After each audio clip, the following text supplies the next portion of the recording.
History is the study of the past. The word history comes from the Greek word historia, meaning the search for knowledge through inquiry, stories, and records. Early civilizations grew near rivers because rivers provided water, fertile land, and routes for trade and travel. The Mesopotamian civilization thrived along the Tigris and Euphrates. The Egyptian civilization flourished by the Nile River. In India, the Indus Valley civilization grew along the Indus River. And in China, civilization began on the banks of the Yellow River. The Sumerians were amazing inventors. They created tools like hoes, knives, and adzes that made farming and building easier. They were also skilled artisans, creating beautiful and useful clay artifacts.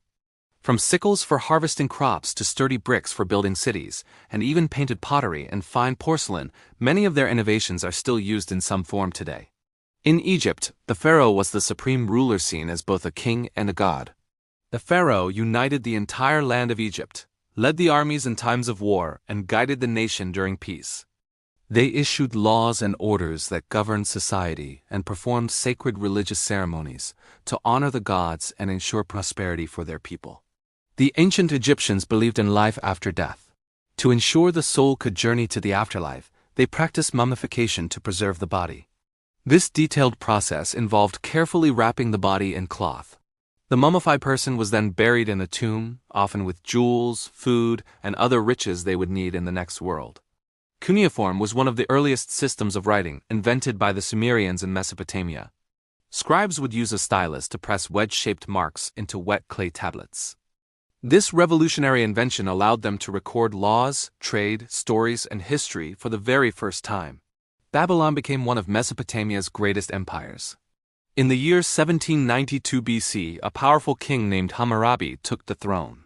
He transformed Babylon into a magnificent city, making it a major center for learning, culture, and stunning architecture, including the legendary Hanging Gardens. Ancient Egyptian society was structured like a pyramid. At the very top was the powerful pharaoh. Below the pharaoh were the government officials and high priests. Next came the skilled scribes and craftsmen. And at the broad base of the pyramid were the farmers and laborers, who formed the largest part of the population. Both the Sumerian and Egyptian civilizations had clear social hierarchies. At the top of society were the kings or pharaohs.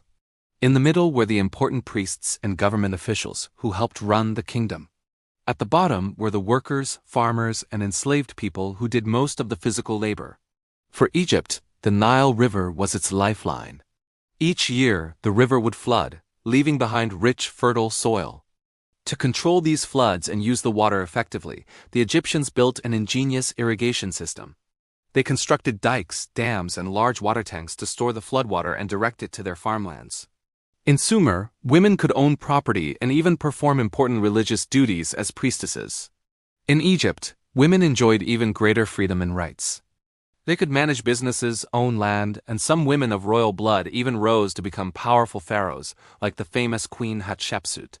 These ancient civilizations shaped agriculture, governance, culture, and society, forming the foundation of the modern world. From the first laws to the first written words, their legacy continues to influence our lives today.